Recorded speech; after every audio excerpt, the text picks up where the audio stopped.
ನಮಸ್ಕಾರ ವೀಕ್ಷಕರೇ, ಎಲ್ಲರಿಗೂ ಕುಸುಮ್ ಕಿಚನ್ಗೆ ಸ್ವಾಗತ. ಇವತ್ತು ನಾನು ನಿಮಗೆ ಪಡ್ಡು ಮಾಡೋದು ಹೇಗೆ ಅಂತ, ಪಡ್ಡುಗೆ ಬ್ಯಾಟರ್ ಹೇಗೆ ಮಾಡೋದು ಅಂತ ಹೇಳ್ತೀನಿ.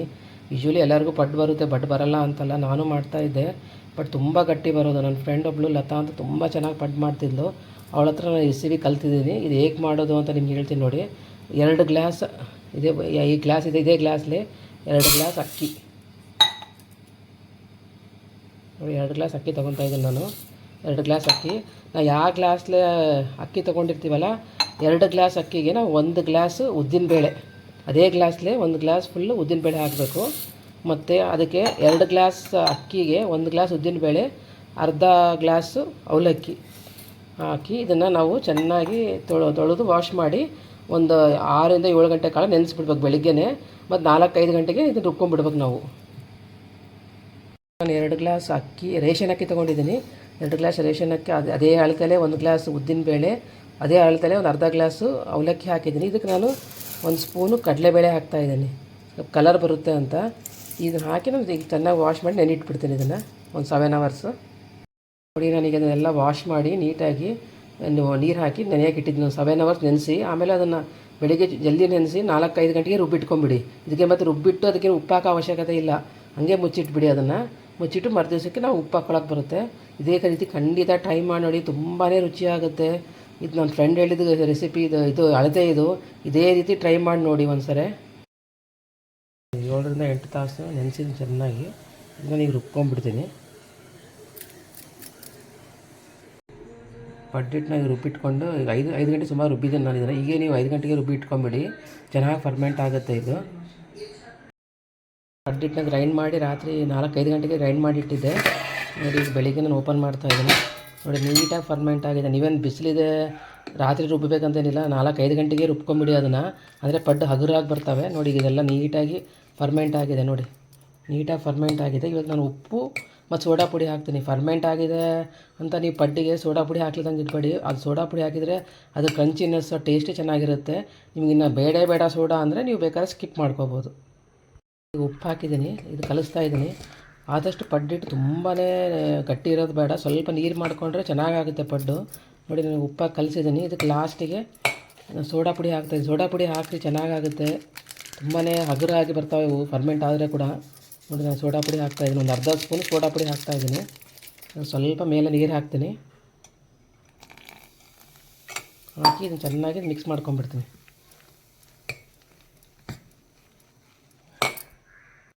ನೋಡಿ, ನಾನು ಉಪ್ಪು ಸೋಡಾ ಪುಡಿ ಹಾಕಿದ್ದೀನಿ. ಆಮೇಲೆ ಇದಕ್ಕೆ ಚಿಕ್ಕದಾಗಿ ಹೆಚ್ಕೊಂಡಿರೋ ಈರುಳ್ಳಿ ಮತ್ತು ಸ್ವಲ್ಪ ಕರಿಬೇವು ಕಟ್ ಮಾಡಿ ಹಾಕಿದ್ದೀನಿ. ನಾನು ಇದನ್ನು ಈರುಳ್ಳಿನ ಎಣ್ಣೆ ಎಲ್ಲ ಹಾಕಿ ಬೇಯಿಸ್ಕೊಂಡು ಇದು ಮಾಡಿ ಹುರ್ಕೊಂಡಿಲ್ಲ, ಹಾಗೆ ಹಸಿ ಈರುಳ್ಳಿನೇ ಹಾಕ್ತಾಯಿದ್ದೀನಿ. ಆದಷ್ಟು ಇದು ಕನ್ಸಿಸ್ಟೆನ್ಸಿ ಸ್ವಲ್ಪ ಮೀಡಿಯಮಾಗಿ ನೀರಿರಲಿ, ತುಂಬ ಗಟ್ಟಿ ಮಾಡ್ಕೊಳಕ್ಕೆ ಹೋಗಬೇಡಿ. ಪಡ್ಡು ಸಾಫ್ಟಾಗಿ ಕ್ರಿಸ್ಪಿಯಾಗಿ ಬರೋಲ್ಲ ಅವು. ನೋಡಿ, ನಾನು ಪಡ್ಡು ಹಾಕ್ತೀನಿ ಈಗ. ನೋಡಿ, ಈ ಕನ್ಸಿಸ್ಟೆನ್ಸಿಯಲ್ಲಿ ಇರಲಿ ಅದು. ನೋಡಿ, ನಾನು ಪಡ್ಡು ಹಂಚು ಕಾಯಕ್ಕೆ ಇಟ್ಟಿದ್ದೀನಿ. ಇವಾಗ ಕಾದಿದೆ, ಇದಕ್ಕೆ ಎಣ್ಣೆ ಹಾಕ್ತಾಯಿದ್ದೀನಿ. ಆದಷ್ಟು ಚಿಕ್ಕ ಪಡ್ಡು ಹಾಕಿ, ತುಂಬಾ ಚೆನ್ನಾಗಿ ಆಗ್ತವೆ, ಕ್ರಿಸ್ಪಿ ಆಗ್ತವೆ. ತುಂಬ ದೊಡ್ಡದು ಹಾಕಿದರೆ ಒಳಗೆ ಒಂಥರ ಗಟ್ಟಿ ಉಳಿದ್ಬಿಡುತ್ತೆ. ನೋಡಿ, ನಾನು ಈಗ ಎಣ್ಣೆ ಹಾಕಿ ಇದನ್ನು ಚೆನ್ನಾಗಿ ಗ್ರೀಸ್ ಮಾಡ್ಕೊಂಡ್ಬಿಡ್ತೀನಿ. ನೋಡಿ, ಎಣ್ಣೆ ಹಾಕಿ ಗ್ರೀಸ್ ಮಾಡಿದ್ದೀನಿ. ನಾನು ಚಿಕ್ಕ ಪಡ್ಡು ಹಾಕ್ತೀನಿ. ಆದಷ್ಟು ಚಿಕ್ಕದೇ ಹಾಕಿ, ತುಂಬಾ ರುಚಿ ಇರ್ತದೆ.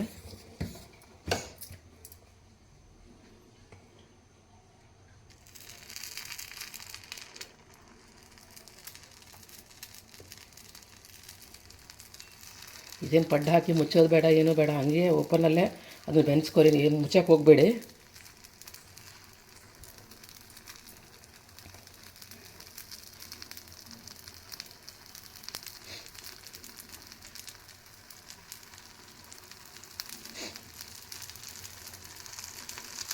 ಇದು ಹಾಕಿದ್ಮೇಲೆ ತುಂಬ ಹೈ ಫ್ಲೇಮಲ್ಲಿ ಬೆನ್ಸ್ಕೊಳಕ್ಕೆ ಹೋಗಬೇಡಿ, ಮೀಡಿಯಮ್ ಫ್ಲೇಮಲ್ಲೇ ಇದನ್ನು ಬೆನ್ನಿಸಿ. ಅವಾಗ ನಮಗೆ ಕ್ರಿಸ್ಪಿ ಬೇಕಾದರೆ ಕ್ರಿಸ್ಪಿ ಮಾಡ್ಕೊರಿ, ಬೇಡಾದರೆ ಸಾಫ್ಟ್ ಬೇಕಾದರೆ ನೀವು ಜಲ್ದಿ ತೆಗಿಬೋದು.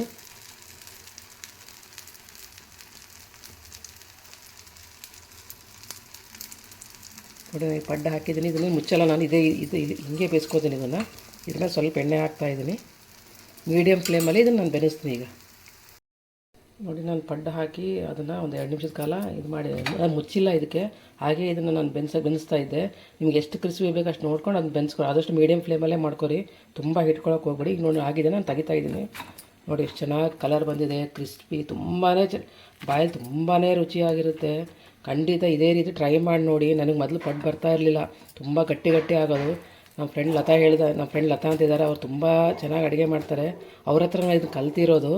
ಖಂಡಿತ ನೀವು ಟ್ರೈ ಮಾಡಿ ನೋಡಿ, ಬಾಯಲ್ಲಿ ತುಂಬಾ ರುಚಿಯಾಗಿರುತ್ತೆ. ಚಿಕ್ಕದಾಗೆ ಹಾಕಿ ಇವನ್ನ, ಅವು ತುಂಬಾ ಟೇಸ್ಟಾಗಿರುತ್ತೆ. ನೋಡಿ ಈಗ ಪಡ್ಡು ರೆಡಿಯಾಗಿದೆ. ನೋಡಿ ಎಷ್ಟು ಕ್ರಂಚಿ ಇದಾಗಿದ್ದಾವೆ. ಇದನ್ನೆಲ್ಲ ನಾನು ಪ್ಲೇಟಿಗೆ ಸರ್ವ್ ಮಾಡ್ಕೊತೀನಿ. ಖಂಡಿತ ಇದೇ ರೀತಿ ಬ್ಯಾಟರ್ ಮಾಡಿಕೊಂಡು ನೀವು ಟ್ರೈ ಮಾಡಿ, ತುಂಬಾ ರುಚಿಯಾಗಿರುತ್ತೆ. ಬಿಸಿ ಬಿಸಿ ಪಡ್ಡು ರೆಡಿ ಆಗಿದೆ ನೋಡಿ, ಎಷ್ಟು ಕ್ರಿಸ್ಪಿ ಆಗಿದ್ದಾವೆ. ಆದಷ್ಟು ನೀವು ಪಡ್ಡು ಮಾಡೋ ಮುಚ್ಚಾಕೆ ಹೋಗ್ಬಿಡಿ. ಮತ್ತು ತುಂಬಾ ಸಾಫ್ಟಾಗಿ ಹಗುರಾಗಿದ್ದಾವೆ, ಒಳಗೇನು ಸ್ಟಫಿಂಗ್ ಗಟ್ಟಿಯಾಗಿ ಏನೂ ಇಲ್ಲ ನೋಡಿ. ಖಂಡಿತ ಇದೇ ರೀತಿ ಟ್ರೈ ಮಾಡಿ ನೋಡಿ. ಇದಕ್ಕೆ ನಾನು ಶೇಂಗಾ ಮತ್ತು ಹಸಿ ಕೊಬ್ಬರಿ ಚಟ್ನಿ ಮಾಡಿದ್ದೀನಿ. ಇದು ಒಳ್ಳೆ ಕಾಂಬಿನೇಷನ್ನು. ಯಾರಾದರೂ ಈ ರೀತಿ ಬ್ಯಾಟರ್ ಮಾಡ್ಕೊಂಡು ಟ್ರೈ ಮಾಡಿದರೆ ಖಂಡಿತ ಹೇಗಾಗಿದೆ ಅಂತ ಕಮೆಂಟ್ ಮಾಡಿ. ನನ್ನ ಚಾನಲ್ಗೆ ಸಬ್ಸ್ಕ್ರೈಬ್ ಮಾಡಿ.